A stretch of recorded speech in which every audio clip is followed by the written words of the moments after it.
네, 안녕하세요. 이스라엘에서, 이스라엘에서 인사드립니다.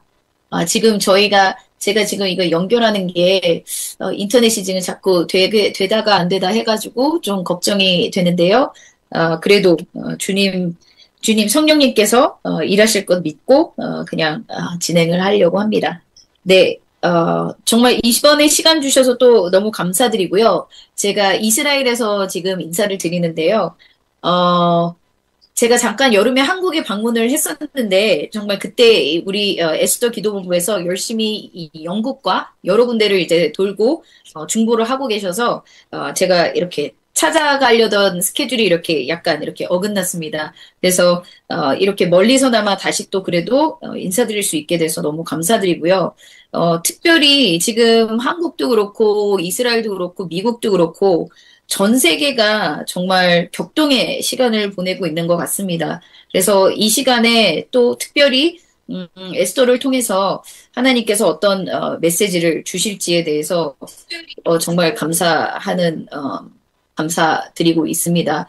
제가 이거 슬라이드를 이게 쉐어하려고 시도는 해보겠지만 만약에 이제 커넥션이 좀 안 좋으면 안에서 한국에서 돌려주시는 걸로 하고요. 제가 이번 제목으로 잡은 거는 이 유엔 총회 뉴욕 선언문이라고 얘기를 했는데요. 이 유엔 총회 뉴욕 선언문 이게 뭐냐 하면은요. 여러분들 혹시 많은 이 헤드라인들을 계속 보고 계셨던 분들은 아시겠지만 이 뉴욕 선언문이 지금 유엔 총회가 이게 뉴욕에서 지금 열리고 있죠. 이 유엔 총회에서 지금 9월 23일부터 지금 9월 29일까지 원래는 이렇게 일주일 동안 이제 새로운 유엔 총회 회기 연도를 시작하면서 이제 전 세계 정상들이 이 유엔 총회에 와서 한 나라당 이렇게 총회 연설을 하기도 하죠. 그리고 이제 미국 대통령도 했고 저희 대한민국도 대통령도 가서 이렇게 발표를 했는데요. 이번에 저희가 이제 뉴스를 팔로우하고 뉴스를 전달하는 이제 기자 역할로서 이번 유엔 총회 특히 이스라엘 관련해서 굉장히 많은 안건들이 아마 논의가 됐는데 이 유엔 총회 미팅을 기점으로 해서 전 세계에 이스라엘을 고립시키는 움직임이 굉장히 거세지는 것을 이곳에서 좀 볼 수 있었습니다. 특별히 유엔 총회가 시작되기 바로 직전에 트럼프 대통령이 영국을 방문을 했었는데요. 국빈 방문을 했었는데 그 국빈 방문을 했을 때에도 총리와 만나고 또 찰스 왕과도 만나고 그런 가운데 영국과 이 미국의 관계가 예전 같지 않다 이런 것들을 굉장히 많이 이렇게 볼 수가 있었습니다. 그 중에서 이제 트럼프 대통령이 영국을 방문했을 때 환대하지도 않았습니다. 어떤 환영식이나 뭐 공항에 내려서 레드 카펫을 깔거나 그러지도 전혀 않았고요.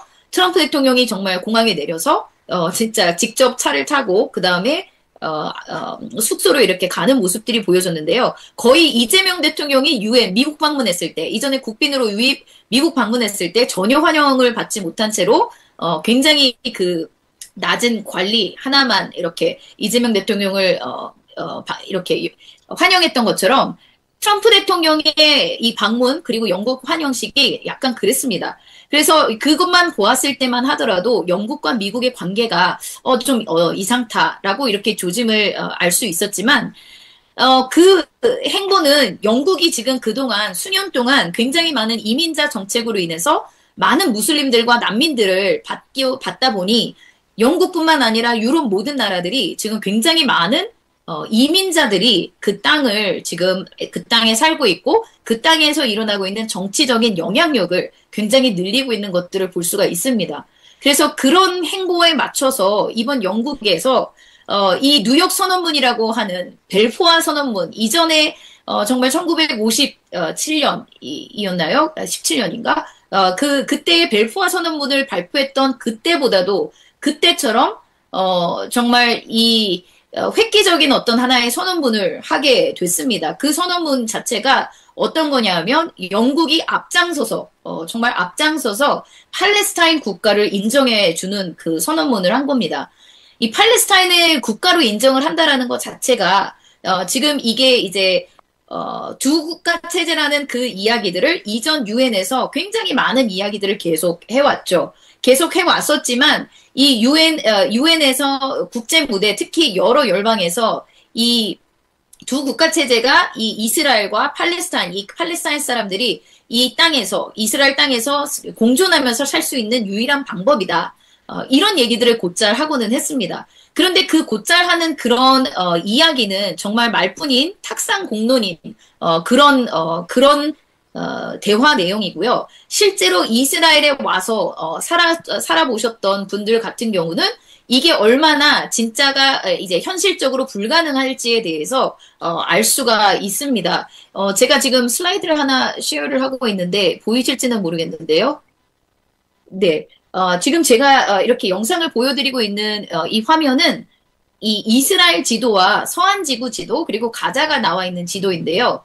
지금 항상 전 세계에서 평화를 부르짖는 자들 그리고 평화를 얘기해야지만 어떻게 보면은 쿨하게 받아들여지는 그런 여론 가운데 있는 사람들이 생각할 때에는 아니 맨날 싸우는 것보다 두 국가 이스라엘도 가지고 이 두 국가 체제 하면은 되잖아. 이렇게 서로 사이좋게 살면 되잖아. 이런 생각을 할 수가 있는데요. 이게 약간 우리나라 말하는 그 차별금지법이라는 그 이름만은 차별금지법 하면은 어떤 사람들은 대부분의 사람들이 남녀차별이라고 생각하는 그 말장난 같은 이야기예요. 두 국가 체제라는 거는 이 팔레스타인과 이스라엘이 둘이 공존하자라는 얘기지만 그거는 이전부터 유엔이 나오자마자 이 48년, 47년에 유엔 선언문에서 이미 두 국가 체제로 이 요단강 서쪽으로는 유대인이 살 수 있는 지역, 그리고 요단강 오른쪽으로는 이 팔레스타인이 살 수 있는 지역. 그래서 트랜스 조던이라고 해서 원래 요르단에게 준 땅이 원래는 팔레스타인에게 주려고 약속을 했던 땅이죠. 그렇지만 그게 1917년부터 계속 이 유엔 총회와 이런 모든 미팅들에서 계속 반대와 반대를 무릅쓰면서 결국은 1948년에 이스라엘이 독립을 선언을 할 때 서한지구 그리고 예루살렘 동쪽을 빼고 그리고 이 아주 작은 나라로 이 지역을 이제 이스라엘은 억셉트를 하고 승인을 하고 나라 독립을 했죠. 그렇지만 독립하는 순간에 바로 이웃 아랍 국가들이 이 아니다 하면서 이 이스라엘을 침공을 하고 되레 그 독립전쟁으로 인해서 되레 이스라엘이 영토가 조금 더 확장이 돼버린 그런 상황이 됐었습니다. 그러면서 67년에도 이제 예루살렘이 동예루살렘까지 그리고 서한지구 그리고 이 시나이 반도 이집트의 시나이 반도와 골란 고원까지 67년도 전쟁 때 이스라엘이 수복을 하게 되죠. 그렇게 하면서 67년부터 지금까지 거의 이 40년이 넘는 이 시간 동안 이 서한 지구는 오슬로 협정, 1992년 오슬로 협정 그때부터 92년 전에는 67년부터 92년까지는 이스라엘의 군 관할 안에 있었고요. 오슬로 협정 92년에 이 서한 지구를 A, B, C 지역으로 나눠서 서로 이 땅을 관리하자. 이게 협상이 됐었습니다. 이 협상으로 인해서 그 당시 이 아라파트와 시몬 페레즈 그리고 빌 클린턴이 노벨 평화상을 받기까지 했죠. 그렇기 때문에 마지막으로 이 전 세계에서 억셉트하는 지금 이 땅의 분배는 이 서한 지구는 A, B, C 지역으로 그리고 가자 지역은 완전히 팔레스타인에게 넘겨줬었던 그 체제를 지금 유지를 하고 있었습니다. 그런데 지금 이 두 국가 체제를 얘기를 하고 각 나라들이 팔레스타인 쪽에서도 지금 이 두 국가 체제를 만들어야 됩니다라고 얘기하는 거는 이 1967년선 이전 단계 1967년 일어나기 전에 국경으로의 두 국가 체제를 말하는 겁니다. 그렇기 때문에 지금 이번에 이 영국에서 이렇게 먼저 기치를 들어서 영국, 캐나다, 호주가 먼저 팔레스타인을 우리가 국가로 인정하겠다 하면서 얘기를 했고 그리고 나서 이 다른 나라, 캐나다, 그리고 그 외에 벨라루스 많은 나라들이 지금 이 함께 이것에 동참을 한 거죠. 근데 이 동참을 했을 때 지금 거의 유엔에는 193개국이 있는데요. 유엔 회원국이 193개국이 있는데 이 안에서 거의 157개국이 팔레스타인을 국가로 인정을 하고 있습니다. 특별히 이번 뉴욕 선언문은 어떤 내용을 얘기를 한 거냐면요. 이번에 이 뉴욕 신원문에서는 이 두 국가 체제를 우리는 지지할 뿐만 아니라 어떤 내용의 그 두 국가 체제냐를 정확하게 조금 더 구체적으로 밝힌 내용입니다. 그 밝힌 내용에 대해서 영국이 앞장서서 이렇게 발표를 했는데, 첫 번째로 전면적인 평화 원칙 하면서 이스라엘과 팔레스타인 모두가 안전하게 인권이 보장되는 상태에서 있는 두 국가 체제를, 두 국가법을 얘기한다. 그것을 재확인하는 거죠. 땅과 평화의 원칙을 기초로 한다. 이렇게 얘기를 했습니다. 그래서 첫 번째 단계 같은 경우도 전면적으로 평화, 다 좋지. 둘 다 싸우지 말아야지. 좋죠. 두 번째 항에서는 팔레스타인 국가를 수립해 주는데 1967년 국경선을 기준으로 팔레스타인 독립국을 수립한다는 겁니다. 그러면서 이 팔레스타인에서 그동안 계속 주장했던 동예루살렘 팔레스타인의 수도로 규정을 하는 거죠. 이거는 지금 방금 좀 전에 보여드렸던 이 사진, 이 지도에서 보면 왼쪽에 있는 지도가 서안지구입니다. 에리아 A, B, C로 나눠져 있는데 에리아 A라고 하는 이 진한색, 파랑색 아니면 회색 같은 이 색깔 B 지역, A, B 지역만이 현재 팔레스타인 자치정부가 관할하는 곳이고요. 이 주황색으로 된 지역 C 지역이 이스라엘이 관할을 하는 겁니다. 특히 이스라엘의 군부 안에서 관리를 하는 거죠. 그런데 지금 이 오슬로 협정 이후부터 지금까지 이 에리아 C 지역에 유대인도 살고 팔레스타인 사람도 사는 겁니다. 그랬을 때 1967년 선으로 국경을 나누자고 한다면 이 C 지역에 있는 거의 6만 명에서 8만 명 가까이 되는 유대인들이 이 땅을 또 떠나서 아예 이주를 나가서 팔레스타인 지역으로 넘겨줘야 하는 거고요. 만약에 지금 이스라엘이 또 요구하고 있는 이 서안지구 합병에 따르면 이 팔레스타인 지역 A, B 지역만 남겨놓고 이 C 지역을 이스라엘 쪽으로 합병하자. 이 이야기를 지금 해나가고 있는 겁니다. 그렇기 때문에 지금 특별히 이 서안지구 안에서 이 C 지역이 거의 서안지구의 60%를 차지하고 있습니다. 60%를 차지하고 가자 지역이 있기 때문에 만약에 1967년 선으로 가는 두 국가 체계를 인정을 한다면 이스라엘은 방어할 수 없는 상황이 된다. 이렇게 안보적으로 굉장히 위협이 된다라고 이제 이스라엘은 주장을 하는 거죠. 그렇기 때문에 이스라엘은 이 1967년 분계선으로는 국경으로는 갈 수 없다. 이것을 얘기를 하는데요. 이에 따라서 이런 이스라엘의 안보에 대한 걱정은 우리 안보를 보장해주겠다, 유엔에서. 그러면서 팔레스타인 영토 내 무장단체, 특히 군사적 역량이 있는 하마스들을 보호해주겠다. 이 이야기를 하는 겁니다. 근데 이게 말처럼, 이처럼 이 군사적 역량을 해제해주겠다라고 하지만, 1992년부터 오슬로 협정에서부터 지금까지, 그리고 오슬로 협정의 그 조항들을 준수하기 위해서 2005년에는 이스라엘 입장에서는 가자 지역에서 완전히 이 가자 안에 살고 있었던 이스라엘 시민들을 모두 다 철수시키고 가자 전체를 완전히 이 팔레스타인 오토리티한테 넘겼죠.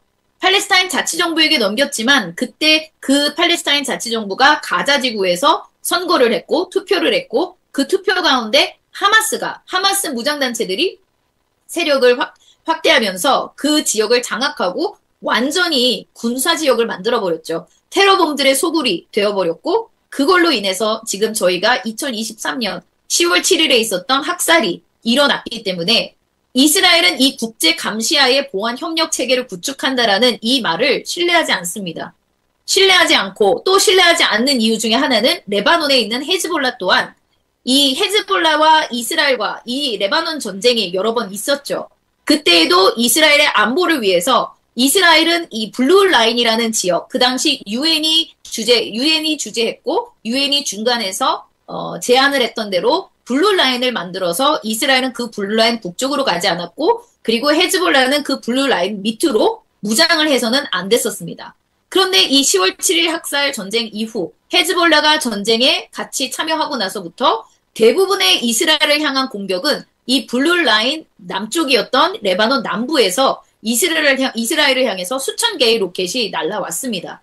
그렇기 때문에 그것을 먼저 하지 못하게 해야 되는 것이 유엔 평화유지군, 유니필이라는 그 단체가, 유엔 산하 단체가 그 헤즈볼라의 무장을 해제했어야 됐지만 전혀 해제가 되지 못했죠. 되레 헤즈볼라가 유엔 평화 유지군을 공격하는 일들이 굉장히 비일비재하게 일어났기 때문에 실제로 유엔이 어떤 조치를 취하지 못한 것에 대한 굉장히 안 좋은 기억들이 이스라엘에겐 있습니다. 그러니 이 3번 조항 같이 국제 감시하의 보안 협력 체계 이 또한 솔직히 이 신뢰를 할 수가 없는 것들이죠.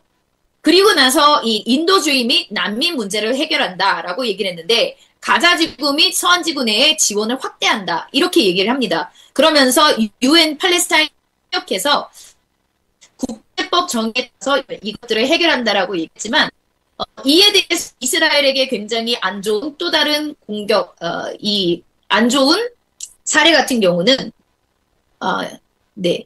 안 좋은 사례는 유엔 팔레스타인 난민기구가 가자 안에서 대부분의 이런 난민 구호 단체 그리고 학교 가자 지구 안에 있는 유엔 난민기구가 운영하는 학교들, 병원들 이 모든 것들이 결국은 이 가자 안에서 하마스의 본부가 돼버렸습니다. 네, 그래서 이 네 번째 항 인도주의 및 난민 문제까지도 지금 이스라엘 입장에서는 유엔 팔레스타인 난민기구와의 협력은 정말 얼토당토 않는 일이다. 이들의 이 안에서 어떤 개혁이 일어나지 않는 한 이것은 가능한 일이 아니다라고 이스라엘은 주장을 하는 겁니다.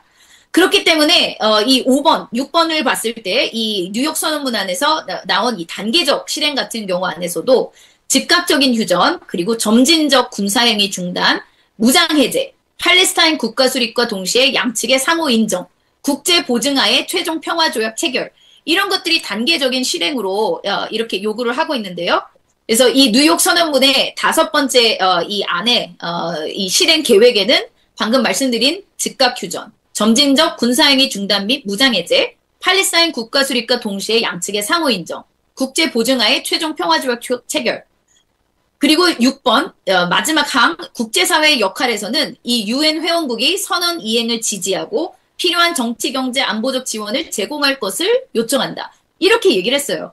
이 선언문에는 지금 현재 가자와 이스라엘에서의 전쟁 가운데 즉각 휴전에 대한 것만 얘기를 했지 실제로 아직까지 가자 안에 구류되어 있는 48명의 인질에 대한 석방이나 아니면 인질들의 어떤 안위를 체크할 수 있는 국제단체가 들어가서 인질의 상태를 체크하는 것 이런 것 또한 전혀 언급되지를 않았습니다. 그렇기 때문에 이런 이 뉴욕 선언문에 대해서 이 뉴욕 선언문은 완전히 이 현실을 완전히 무시한 그냥 어떤 영국의 두 국가 체제, 하마스와 팔레스타인이 그동안 해왔던 저항운동이라는 그 저항운동을 성공리에 해줬다라는 결론으로밖에는 평가되지 않고 있는 이유입니다.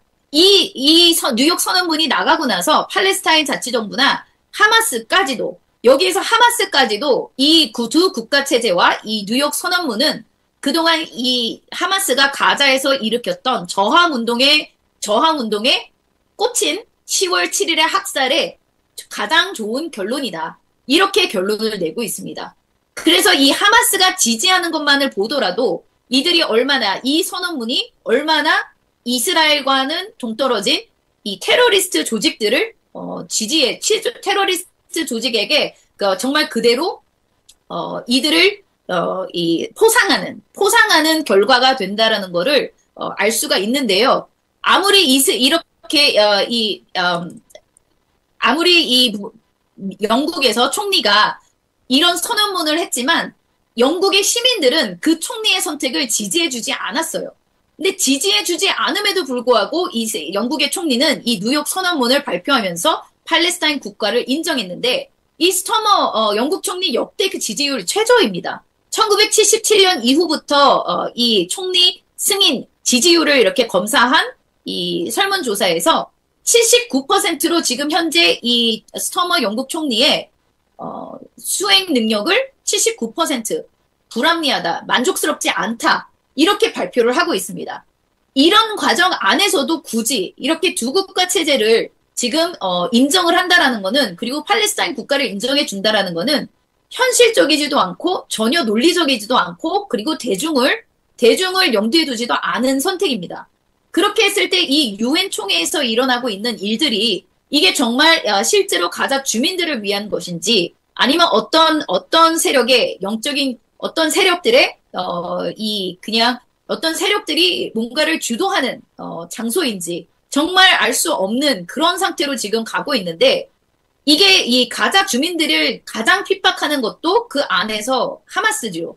그 하마스가 핍박하는 그런 것들을 봤을 때에도 지금 이 영국이나 이런 각 나라들의 리더들의 행보는 굉장히 머리를 되게 갸우뚱하게 하는 일들이 있는데요.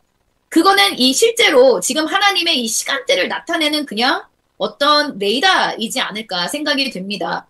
제가 오늘 본문을 원래는 이 스가랴서 본문을 오늘 적어드렸었는데요. 이 스가랴 본문 중에서 스가랴 12장 2절에서 3절을 제가 오늘 같이 나누기를 원했었습니다. 잠깐 이 스가랴서 12장 3절 4절 2절 3절을 잠깐 본다면요. 보라, 내가 예루살렘으로 그 사면 국민에게 혼취케 하는 잔이 되게 할 것이라. 예루살렘이 애워싸일 때 유다에까지 미치리라. 그날에는 내가 예루살렘으로 모든 국민에게 무거운 돌이 되게 하리니 무릇 그것을 드는 자는 크게 상할 것이라. 천하 만국이 치려고 모이리라. 이 말씀인데요. 이 말씀이 일어나게 하기 위한 전조 증상들이라고 저는 생각이 됩니다.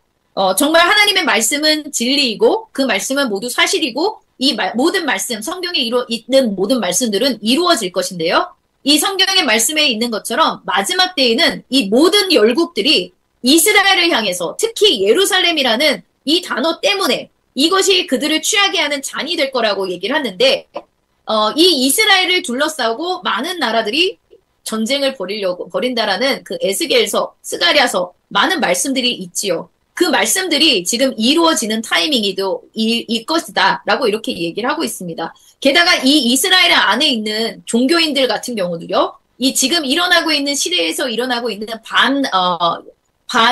유대주의, 그 많은 유대주의 안에서도 정말 세계 곳곳에서 이스라엘을 향해 많은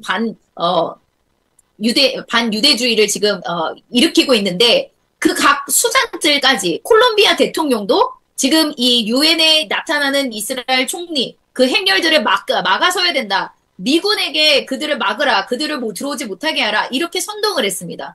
콜롬비아 대통령이요. 그리고 콜롬비아 대통령이 유엔 연설에서 이 아랍 팔레스타인에 키아프라는 이 두건을 스카프를 쓰고 나타나기도 했고요.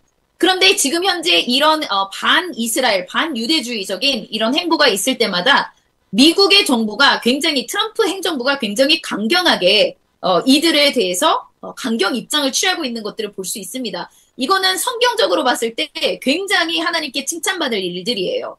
이런 반이스라엘, 반성경적인 일들을 할 때에 그리고 이들이 하마스를 지지한다는 거는 하마스는 미국에서도 미국 국무부에서 규정된 테러 조직입니다. 테러 조직에 대해서 그들을 지지하는 행위를 한다라는 거 그리고 선동한다라는 거는 불법이고 그 불법을 저지른 대통령에 대해서 미국의 비자를 취소하는 그런 행보까지 보이는 거는 미국 입장으로서는 굉장히 잘하는 일들이죠. 그런데 이 반유대주의 이런 전 세계적인 이 반유대주의 성향으로 인해서 지금 많은 나라들은 미국과 함께하는 그런 행보보다는 영국과 다른 유럽 나라들과 함께 지금 반이스라엘, 반유대주의 노선을 걷고 있습니다. 특별히 스페인 총리 같은 경우도요. 너무 이상하게 스페인 총리의 지지율도 굉장히 낮습니다. 스페인 안에서는. 그런데 이 스페인 총리가 선포한 이야기 중에서 지금 이스라엘로 향해 들어오고 있는 가자 선단을 위해서 군함을 파견을 한다는 겁니다. 그리고 이탈리아도 마찬가지로 자국민 그 가자 선단, 가자 안에 이 구호품을 들고 가겠다고 하는 이 환경운동가들이 지금 한 50여 척의 배가 이 유럽을 스페인과 이탈리, 그리스 여러 군데 튀니지에서부터 시작해서 한 50척이 모여서 이스라엘 가자 쪽을 향하고 있는데 지금 현재 한 700km 바깥까지 지금 왔다라고 얘기를 하고 있습니다. 그런데 이 700km 정도 왔는데 지금 기상 악화로 계속 지연이 되고 있다고 하는데 이들이 원하는 거는 실제적으로 이들이 원하는 거는 이 가자에 전달하는 구호품들을 직접 자신들이 이 해상 봉쇄를 뚫고 가겠다라고 하는 겁니다. 그런데 이스라엘은 지금 가자 주변에 전쟁 지역이기 때문에 이 해상 봉쇄령을 지금 내려놓은 상태입니다. 그래서 모든 구호품들은 그리고 그런 보안 검색을 하기 위해서는 가자 라파 지역이나 케렘 샬롬 국경을 통해서 지금 들어가게 되는데 그 안에 들어올 수 있도록 모든 것들을 정리할 수 있도록 아슈켈론의 항구에 내려두고 그리고 그것에서 이제 10km 정도 떨어져 있는 가자 북부 통로를 통해서 모든 것을 전달하겠다. 이렇게 요구를 했음에도 불구하고 두 번이나 두 차례나 그렇게 해주겠다라는 얘기를 했지만 그것과 상관없이 무조건 봉쇄를 뚫고 가자 항으로 들어가겠다. 이런 요구를 하고 있는 거죠. 그런데 이런 요구가, 그래서 이런 가자 선단에 타고 있는 여러 유럽 국가 출신들의 액티비스트, 활동가들이 함께 있는데 그 활동가들을 보호하겠다는 차원으로 스페인과 이탈리아가 군함을 보낸다는 겁니다. 그런데 이 군함과 함께 이 이스라엘 봉쇄령까지 접근을 할 것이고, 그리고 만약에 무력 충돌에 대비해 지금 이 교황까지, 이탈리아 해군과 교황은 지금 이 가자 선단, 구호선을 타고 있는 이 활동가들에게, 그 구호품들 우리에게 전달해주면 우리가 전달하겠다. 우리가 합법적으로 해주겠다. 그렇게 해라. 라고 요구를 했지만 그것 또한 거부를 하는 거죠. 그런데 이 거부를 하고 이들이 진짜 원하는 것은 실제로 가자 주민들에게 전달하는 그 구호품들, 이들이 항해오는 가운데 지난번에도 반 이상을 이미 자신들이 먹어버렸고요. 실제로 전달할 수 있는 내용물들은 별로 얼마 되지 않은 양들입니다. 그런데 이들이 지금 굳이 이렇게 봉쇄령을 뚫고 가자로 들어가려고 하는 것은 국제적인 미디어 안에서 이런 선동 영상들을 찍어내려고 하는 것이 가장 큰 이유입니다. 특별히 이제 봉쇄령 가까운데 이제 해안가로 접근하게 되면 분명히 이스라엘의 해군이 출동하게 될 것이고 그 출동하는 과정 안에서 어떤 무력 충돌이나 어떤 이 영상에 담을 수 있는 어떤 사건을 일으키려고 하는 거기 때문에 지금 이 700km 정도 떨어져 있지만 이제 가까이 다가오면 다가올수록 이게 어떤 하나의 또 다른 미디어 전략으로 선전 영상으로 사용될 것은 분명한 그런 상황이 돼버리죠. 그렇기 때문에 이 이스라엘과 이 UN 그리고 이 가자 지구에 있는 팔레스타인 이슈는 실제적으로 이들의 가자 주민의 정말 이들이 전쟁으로 인해서 먹을 것도 없어지고 이러는 그런 상황들에서 실제 문제를 풀기보다는 이런 어떤 쇼맨십으로 통해서 미디어 선전을 하는 전략이 더 크게 부각이 되고 있습니다. 그런 것들은 지금 이 네타냐후 총리가 그동안 얘기했었던 제8의 전선이라고 얘기하는 이스라엘은 지금 그동안 전쟁에 하마스와 싸운 것뿐만 아니라 7전선, 실제적인 물리적으로는 7전선에서 싸우고 있었지만 이 8의 전선이라는 이 미디어전에서 이스라엘이 지금 굉장히 열세에 몰려있고 그리고 많이 반 이스라엘과 반 유대인 감정이 전 세계에 계속 많아지고 있는 것을 볼 수가 있어요. 이 7전선이라는 거는 이스라엘이 그동안 하마스, 서한지구에 있는 테러리스트들 싸웠고요. 그리고 레바논에 있는 헤즈볼라, 그리고 시리아에 있는 이라크 민병대, 시리아에 있는 시아파 민병대, 그리고 이라크 민병대, 그리고 예멘 후티 반군 이란. 이렇게 7전선에서 대놓고 전쟁이 있었지만 그 모든 전선에서는 정말 이스라엘이 압도적인 승리를 많이 거두고 있었습니다. 그런데 제8의 전선이라고 얘기하는 이 미디어전에서는 완전히 지금 이스라엘이 실패했다라고 이스라엘 내에서도 평가를 하고 있는데 그런 미디어전에서 실패를 할 때마다 전 세계를 여행하고 있는 유대인들이 그 값을 치르게 되죠. 그래서 텔아비브를 떠나서 이제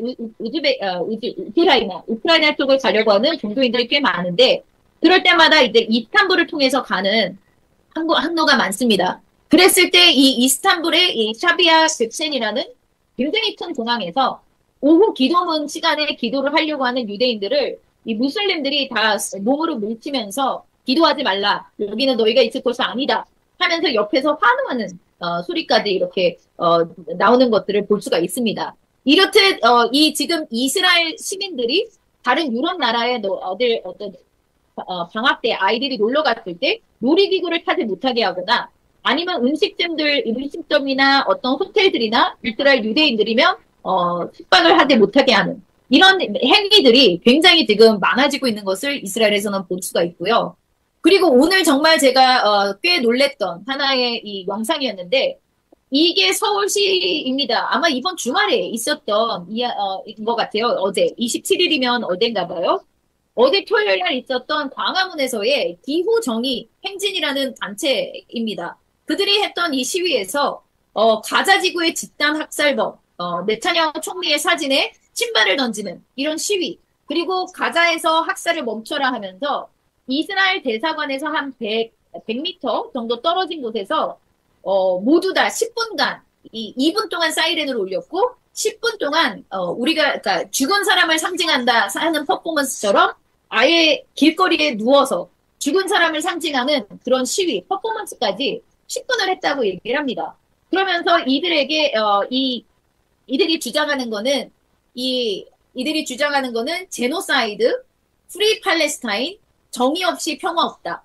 이런 구호가 외쳐지고 있는데 이런 전쟁의 종료를 해야 된다라는 그 시위 안에서 인질이 하마스에게 인질이 잡혀 있는 그 사람들에 대한 이야기는 전혀 없고 무조건 이 팔레스타인에 지금 희생되고 있다라는 이런 이 프레임 전쟁에 정말 한국의 급진 좌파들이 좀 넘어가지 않았나 생각이 듭니다. 이들 안에 이제 종교단체들도 있다라고 이렇게 얘기를 하는데요. 이 한국의 시위가 이스라엘 뉴스 매체에 굉장히 크게 보도가 됐어요. 그러면서 이게 지금 653개의 환경노동 종교단체, 단체가 이렇게 함께했다. 이런 얘기를 하고 있기 때문에 이들도 분명히 아마, 한 사람씩 붙잡고 인터뷰를 한다면, 이들이 항상 얘기하는 구호 중에서, 이제, 시위 구호 중에서 Free Palestine이라는 구호가 있고, From River to the Sea, 강에서 바다까지, 이 이야기가 있습니다. 이 Free Palestine에서 강에서부터 바다까지라고 얘기를 하면요, 요단강에서부터, 지중해까지입니다. 그러면 이들 원래 팔레스타인을 자유케 하라라고 하는 거는요, 이 두 국가 체제는 지금 서방 세계 유엔에서 보기 좋은 그냥 말이 안 되는, 정말 앞뒤가 맞지 않는 어떤 하나의 구호로 두 국가 체제를 주장을 하지만, 실제로 팔레스타인이나 팔레스타인 자치정부나 하마스는 두 국가 체제가 아닌 1국가 체제를 원합니다. 1국가 체제는 이 강에서부터 지중해까지 하나의 팔레스타인을 원한다는 거예요. 그렇기 때문에 이 두 국가 체제라고 유엔이나 다른 나라들에서 한다고 얘기를 하지만 실제로 이 자치정부와 하마스 이 안에서 지금 있는 무장단체들은 이 두 국가 체제를 원하지도 않아요. 그리고 1국가 체제에서는 이 팔레스타인만 있는 이스라엘이 존재하지 않는 그런 국가 체제를 원하는 겁니다. 그렇기 때문에 지금 이 많은 사람들이 정말 미디어전에서 밀려버렸는데요. 이 네타냐후 총리가 이번에 인터뷰한 것 중에서 미국의 트럼프 행정부가 정말 보기 드물게 정말로 이스라엘과 지금 이 함께 서는 행보를 계속 보이고 있는데 특별히 이 가장 이슈가 되고 있었던 틱톡 대부분의 젊은 세대들 지금 현재 가장 많이 틱톡과 X 플랫폼 여러 플랫폼들을 통해서 정보를 접하게 되는데 이 보통 대부분의 이미 기성 미디어 같은 경우도 굉장히 이미 급진 좌파들이 그 전체 미디어들의 성향과 내용물들을 지금 잡고 있기 때문에 이 메인 미디어를 보더라도 굉장히 급진 좌파 아젠다가 너무 많이 얘기가 됩니다. 그거는 한국뿐만 아니라 미국도 마찬가지고요. 이스라엘도 마찬가지인데 이스라엘의 좌는 좀 약간 달라요. 한국과 미국과의 상황이 다른 게 이스라엘은 아무리 급진 좌파라고 하더라도 안보에 대한 문제에서는 대부분 같은 결을 유지합니다. 왜냐하면 전 세계에서 유대인이라고 미움을 받고 계속 죽임을 받고 죽음의 위협에 있는 것은 이스라엘이기 때문에 아무리 이스라엘 내에 급진 좌파, 네타냐후를 싫어하는 사람이어도 이스라엘의 군에 관련해서는 굉장히 모두 다 우호적이고 하나로 이 의견들이 일치가 됩니다. 그렇기 때문에 이스라엘의 급진 좌파나 미국 좌파, 한국 좌파랑 비교를 하면 살짝 결이 다른데 미국 좌파나 한국 좌파 같은 경우는 안보를 무시한 좌파들이에요. 좌파 성향.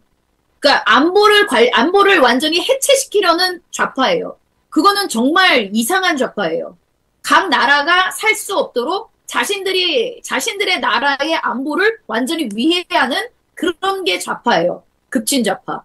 너무 이상합니다. 그거는 이스라엘과 미국과 한국의 차이점을 봤을 때 제가 느끼는 거는 이스라엘은 안보 감각이 굉장히 투철하고 확실합니다. 특별히 내가 나 자신을 지키지 않으면 모두 다 우리가 죽임을 당할 거야. 우리가 그리고 이스라엘이기 때문에 유대인이기 때문에 죽임을 당해. 그리고 우리의 적이 누군지를 알아요. 나를 죽이려는 자는 다 적입니다. 그러므로 이슬람에서 특별히 이슬람 교리 안에서 항상 유대인들 인피델의 상징 가장 첫 번째 상징이 유대인이고 그 다음이 기독교이고 그 다음에 이슬람을 믿지 않는 자들 이게 인피델이죠. 그렇기 때문에 이슬람같이 이란같이 공공연하게 큰 악마 미국 작은 악마 이스라엘 그들을 타도해야 돼 없애야 돼 이런 이야기를 하는 사람들은 이 유대인들 이스라엘 입장에선 적입니다. 그러므로 그들은 우리를 죽이려고 하기 때문에 우리는 그들에 맞서서 그들이 죽이려고 할 때 우리 나를 보호하고, 생존할 준비를 해야 되는 거예요. 나를 죽이지 못하도록 선제 공격까지 서슴하지 않죠. 그래서 이스라엘이, 유엔 총회에서 네타냐후 총리가, 연설을 할 때 큰 지도를 보여줬는데, 작년에 보여줬던 지도입니다. 7개 전선에서 이스라엘이 지금 싸우고 있고, 그 7개 전선에서 작년에는 이 7개 전선에서 우리를 다 공격하고 있다. 이런 얘기를 했다면 올해는 이 7전선에 있었던 모든 리더십들이 전부 다 제거됐다. 이스라엘에 의해서 암살되거나 아니면 국가 내부적인 시리아 같은 경우는 내부적인 전쟁으로 인해서 내전으로 인해서 알사라 대통령이 돼버리고 알 아사드는 사라져버렸죠. 그래서 이 7전선에서 모든 영역에서 우리는 선제적으로나 우리를 죽이려고 하는 자 모두 다 가서 죽일 거다. 이렇게 굉장히 강경하게 입장을 대표를 합니다. 그래서 이스라엘은 모든 사람들이 주적이라는 의미를 알고 있고 주적이 나를 죽이려고 할 때 우리는 하나로 뭉쳐야 돼. 이 생각이 굉장히 투철합니다. 그런데 미국과 한국 같은 경우는 주적의 개념이 굉장히 흐지부지 됐어요. 특히 미국 같은 경우도 이전에 냉전 시대에서는 러시아가 소련이 완전히 우리의 주적이다라는 그 적이라는 것이 확고해 있었지만 계속적으로 평화의 시간으로 지나가면서 이제 우리 모두 다 평화를 해야 돼. 평화라는 이야기로 적을 그냥 없애버린 거예요.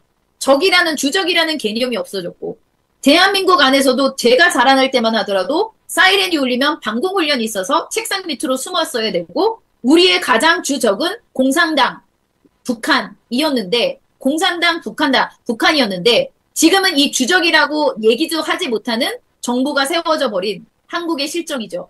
그렇기 때문에 지금 이 에스더에서 표효를 걸고 있는 우리 자녀가 위험합니다. 우리 나라가 위험합니다. 저는 너무나 공감하고 있습니다. 특히 안보적으로 우리가 적을 모를 때에는 내가 무엇으로부터 위험한지도 알지 못하는 그런 무방비 상태가 돼버리고 그런 무방비가 상태가 되어버렸을 때에는 정말 공격을 당했을 때 우리가 살아남지 못하는 그런 비극적인 일들이 일어날 거기 때문에 미국은 하나님께서 긍휼의 시간을 주신 것으로 저는 믿어요. 트럼프 대통령의 복귀는 미국에게 어떻게 보면 긍휼의 시간이 지금 연장이 된 것으로 보여지고 있고요.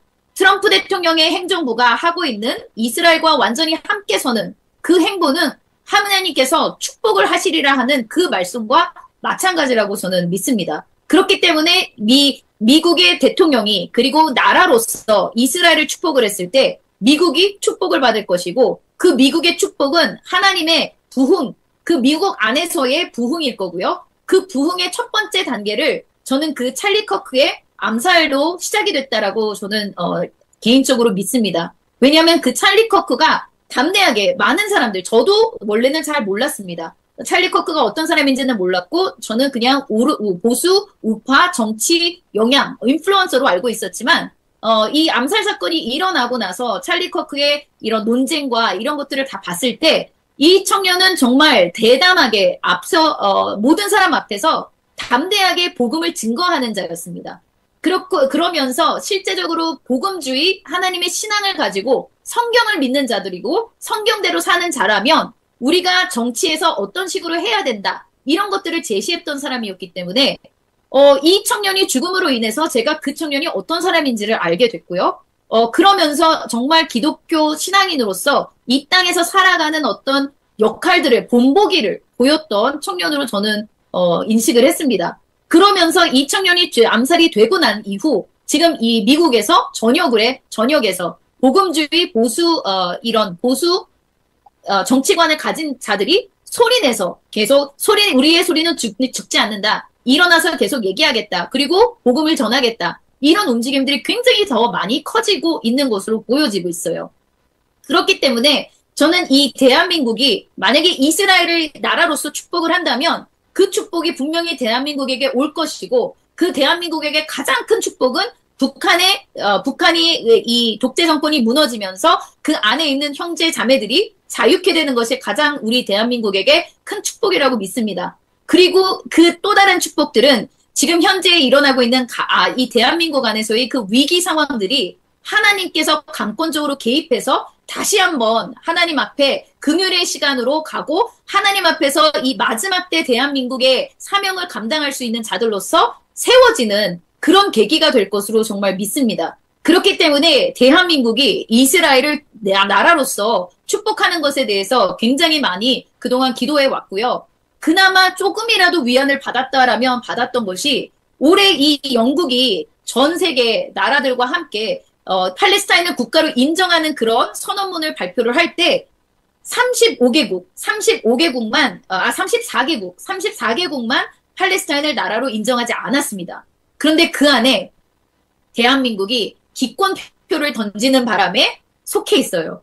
그래서 저는 이것만으로도 정말 하나님, 정말 대한민국을 긍휼히 여겨주셔서 이 팔레스타인 국가를 인정하는 하나님께 성경에 반대되는 그런 행위를 하지 않았으니 주님 긍휼의 시간을 이 시간 대한민국에 넣어주십시오. 불어주십시오. 그것을 굉장히 많이 기도했습니다. 그리고 이 34개국 안에 아직까지 포함이 돼 있다라는 것은 아직까지 대한민국에게 하나님의 긍휼의 시간을 더 연장하실 것이라는 그것에 대한 저에게는 확신이 있습니다. 그렇기 때문에 지금 이 웨스터 기도본부에서 그동안 기도하시고 계속 정말 길거리에 나가서 시위하시고 그 모든 하는 하나하나의 행동들이 정말 하나님께서는 정말 긍휼로 그 모든 수고를 그 하나님의 긍휼로 분명히 보상해 주실 것이라 믿습니다. 그래서 잠깐이나마 우선 에스더 기도본부에게 감사함을 전합니다. 네. 그래서 제가 잠깐 다른 얘기를 나갔는데 그래서 이제 한 가지만 더 이제 국제 정세에 대해서 얘기를 한다면 이란과 이스라엘, 이란에 대해서 여러분들 기도 제목을 조금 더 나누기는 해야 될 것 같아요. 이란의 이제 스냅백 제재가 발효가 되면서 이제 이란과 어떤 거래를 하던 모든 나라들까지도 이제 UN 회원국 안에서 왜 회원국이라면 이 제재에 동참하게 되어 있습니다. 그렇기 때문에 대한민국도 이 이란에 대한 제재 발동 이후에 그리고 나서 대한민국도 우리는 별로 큰 거래가 없기 때문에 영향이 없습니다. 뭐 이렇게 보도가 나오고는 있습니다. 계속적으로 그랬으면은 하는 것이 저의 바람이고요. 그런데 이 이란이 이런 제재가 다시 발동이 되는 순간 이 제재는 2015년부터 25년 10년 동안 유엔에서 미국과 이 유럽연합국에서 유예를 해줬던 겁니다. 2015년 이전에 있었던 많은 제재들이 이 JCPOA 핵 협상을 위해서 JCPOA라는 그 핵 협상을 함으로 인해서 유예를 한 거예요. 10년을. 그렇기 때문에 이 스냅백 제재가 발동되는 것은 어떤 이 거부권을 행사할 수 있는 러시아나 중국도 이것을 반대할 수가 없는 겁니다. 그래서 이 이란의 UN 스냅백이 제재가 발효가 됐는데 그러면 이 시간 이란은 어떤 행보를 보이느냐. 그리고 이란의 지금 가뜩이나 경제와 이런 모든 인프라 상황들이 안 좋은 상황에서 이 10년 동안 제재가 없는 이 10년 동안 이란이 그럼 그동안 그 돈을 가지고 이란 내부적으로 어떤 민생에 대한 수고와 민생을 책임지고 민생을 더 잘 살게 할 수 있는 그런 일들을 했다면 좋겠는데 실제로 이 민생을 위해서 한 일보다는 대부분 다 이 핵무기들을 개발을 한 겁니다. 핵무기 발전소 우라늄 농축을 계속을 했고 탄도미사일 개발을 더 했고 대량으로 이 드론을 만드는 생산 시설을 만드는 그런 무기들의 대부분 다 사용이 됐습니다. 그렇기 때문에 이 제재 발효 이후에도 바로 이 이란 의회 의장은 우리는 우라늄 농축을 계속할 것이다. 이렇게 다시 한번 얘기를 하고 있는데요. 이 이란 같은 경우는 신정체제입니다. 대통령과 뭐 총리도 있고 국회의장도 있지만 이 모든 이 의회는 모든 이런 대통령과 의회는 최고 종교 지도자 위원회 밑에 관할입니다. 속해 있습니다. 그렇기 때문에 유엔 총회에서 페제시키안 이란 대통령은 우리나라 미디어에서는 페제시키안 이란 대통령이 우리는 핵무기 만들 생각 없어요. 이란 외무장관 아랍치 장관도 우리 핵무기를 가질 생각이 전혀 없다. 계속 이 얘기를 합니다. 그런데 그러면서 또 이 핵사찰을 우리는 받겠다 하면서 대통령은 우리는 협조할 것이다. 이렇게 계속 얘기를 했습니다. 그런데 그 이야기는 빈 이야기일 뿐이에요. 그러니까 이 이슬람권 그리고 공산권 똑같이 거짓과 선전과 선동입니다. 이들의 전략은 항상 거짓, 선전, 선동이에요. 그렇기 때문에 미디어 전선에서 우리도 지금 많은 미국도 그렇고 유럽도 그렇고 대한민국, 이스라엘 이 미디어 전선에서 우리가 굉장히 많이 밀리고 있습니다. 다 맨날 밀려요. 왜냐하면 거짓, 선전, 선동이 그대로 일파만파 퍼뜨리는 것이 지금 이 소셜 네트워크를 통해서 틱톡을 통해서 굉장히 많이 퍼지기 때문입니다. 그렇기 때문에 이것도 마찬가지로 이란에 대한 위협을 대부분의 대중 사람들은 뭐 대통령도 지금 우리랑 협력하겠다고 하던데 외무장관도 우리는 계속 협력하겠다고 하던데 이런 식으로 겉에 이 헤드라인만 보면은 이란은 핵무기를 만들려고 하는 사람이 없어. 그렇지만 자꾸 이스라엘과 미국이 우리를 이상하게 몰아가는 거야.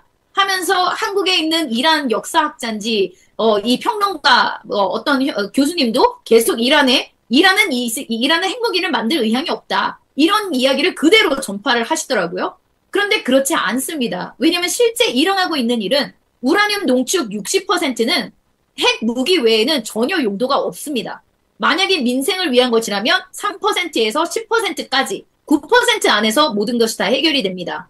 그런데 우라늄 농축 60%에서 90%로 가기까지는 몇 주가 안 걸려요. 그렇기 때문에 이 이란 의회 의장, 대통령이 얘기를 하면요. 대통령이 의회에 와서 승인을 받아야 되는 거고 그 의회의 승인이 있으면 최고 종교 지도자한테 가서 또다시 승인을 받아야지만 이란에서 그것이 이루어집니다. 신정체제예요.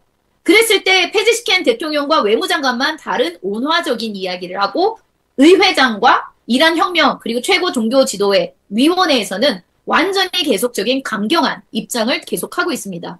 그래서 계속하고 있다는 소리는 지금도 여전히 이 우라늄 농축을 계속할 의향이 있다는 것이고 그리고 이 미신고 국제원자력기구에 신고하지 않은 새로운 시설이 그리고 이전에 미국과 이스라엘이 함께 파괴했던 포르도 가장 깊이 있는 거의 90m 가까이 들어가는 깊이 있는 그 포르도 시설도 미국이 그 벙커버스터를 여러 대 투척을 했어야지만 지금도 그것이 완전히 파괴됐느냐 파괴되지 않았느냐 그런 이야기가 굉장히 많은데 확인하지 못하는 그런 상황에서도 아직까지도 그 상황을 모르는데 그 시설보다도 더 깊숙이 있는 시설을 지금 이란이 계속 재건하고 급속도로 건설을 하고 있는 정황이 계속 발견이 되고 있습니다. 그래서 이런 위성사진을 통해서 이런 모습들이 계속 나오는데 이렇다면 그리고 만약에 이란이 이제 바로 NPT 핵 체결 조합 Non-Proliferate Treaty 그래서 이거 단어가 뭐죠? 갑자기 네, 이 NPT 핵 확산 금지 조약 네, NPT 핵 확산 금지 조약에서 탈퇴할 의사가 없다라고 얘기를 하지만 그것과 상관없이 이란은 지금 우라늄 농축을 90%까지 그리고 핵무기를 만들어 가고 있는 것으로 지금 이스라엘도 미국도 생각을 하고 있기 때문에 이제 이 이스라엘과 미국이 파괴했을 거다 아니면 아직 파괴받지 못했을 것이다 라고 추정하고 있는 이 420kg의 60% 농축 우라늄이 그 행방이 나타나는 순간 이스라엘이나 아니면 미국과 같이 아니면 이스라엘 독단이라도 분명히 이란에 이제 공격을 가하게 될 거예요. 그 공격을 가하게 되면 그 공격이 있는 순간 이란 또한 이스라엘의 이제 대규모 그동안 남아 있었던 그리고 복구한 탄도미사일들을 이스라엘을 향해 날릴 수 있을 겁니다. 그런데 그 날릴 수 있는 그 시기점들이 전부 다 어느 순간에 그게 몇 주 사이 일어날 수도 있는 거지만 이렇게 이란을 향한 어떤 이 핵 무기에 대한 불씨가 굉장히 불씨가 타오르고 있는 그런 순간에 실제로 지금 현재 일어나고 있는 것들 중에서 이란뿐만 아니라 가장 지금 위협되고 있는 것은 이 러시아의 위협입니다.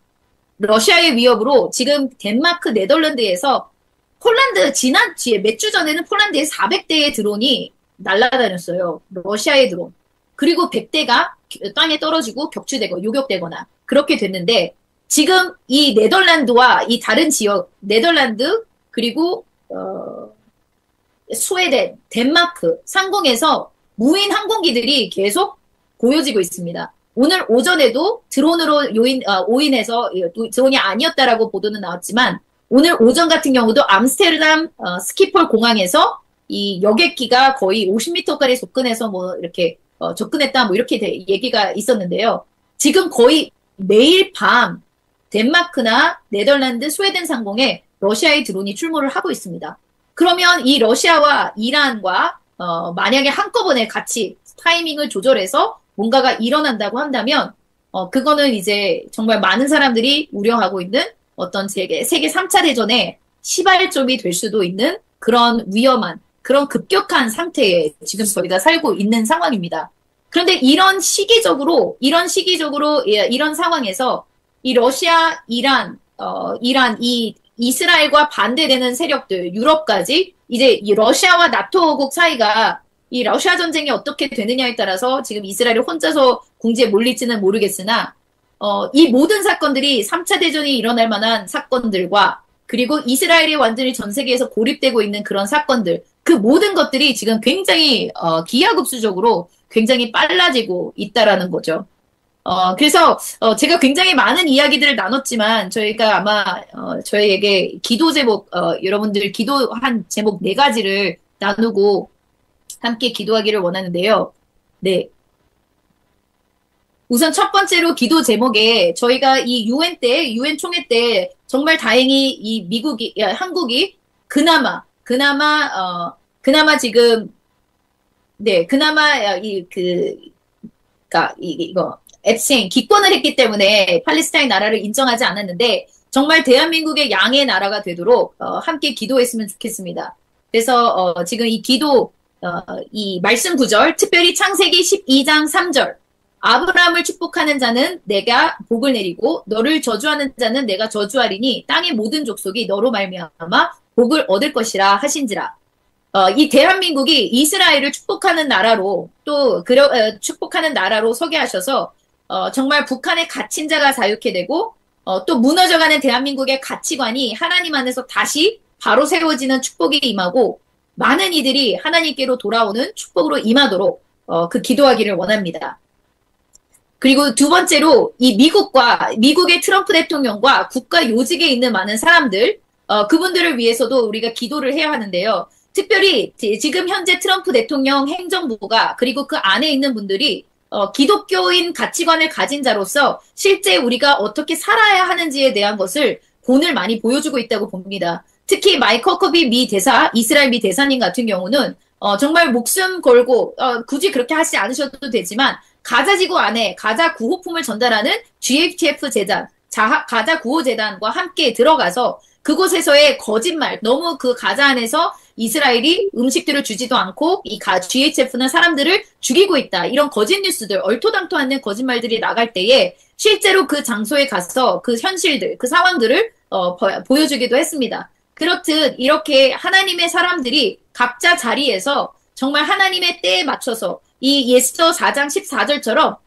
이 때를 위해서 정말 우리가 우리 자리에서 각자의 소리를 낼 수 있는 자들로 트럼프 대통령과 국가 요직에 있는 사람, 우리 한 사람 한 사람을 위해서 이 에스더 4장 14절을 놓고 또 같이 기도하기를 원합니다. 그래서 4장 14절 이때에 내가 만일 잠잠하여 말이 없으면 유다인은 다른 데로 말미암아 노임과 구원을 얻으려니와 너와 내 아버지 집은 멸망하리라. 내가 왕후의 자리를 얻은 것이 이때를 위함이 아닌지 누가 알겠느냐. 그래서 정말 이때를 위해서 대한민국 안에서 특별히 이때를 위해서 이스라엘과 함께 서야 할 자리에 설 수 있는 이때를 위한 그 인재가 하나님의 인재가 이 대한민국 정부에서도 나타나기를 기도합니다. 그리고 세 번째로 지금 현재 이 Unholy Alliance 하나님에 반대하는 세력들이 지금 연대하는 모습들이 계속 보여지는데요.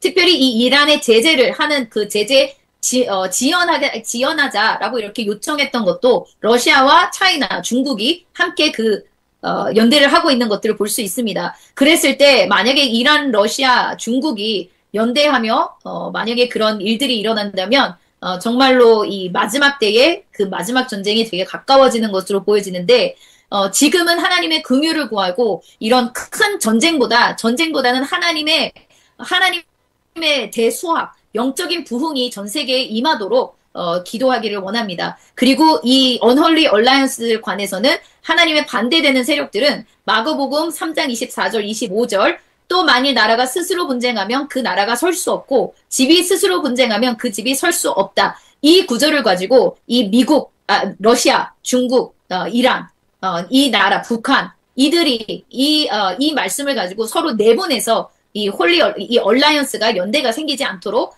기도합니다.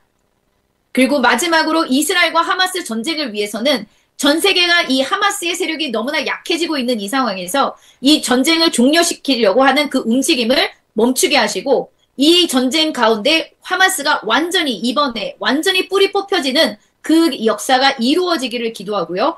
그리고 이 미디어를 통한 거짓 전선, 제8의 전선에서 이 제8의 전선은 이스라엘뿐만 아니라 보수 기독교 가치관을 가진 모든 사람이 겪고 있는 전쟁입니다. 그래서 이 미디어를 통한 거짓 뉴스가 전 세계에 퍼지는 것에 대해 반대하는 기도와 함께 사람들이 현혹되지 않게 하시고 그리고 또 특별히 각 나라의 위정자들이 이런 거짓 뉴스에 선동되지 않기를 그들의 눈과 귀를 그리고 모든 사람들의 눈과 귀를 주님의 보혈로 덮어서 보호하시기를 예수님의 이름으로 기도합니다.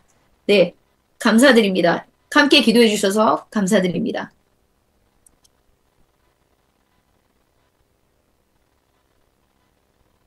기도 제목 네 가지를 같이 좀 띄워주시면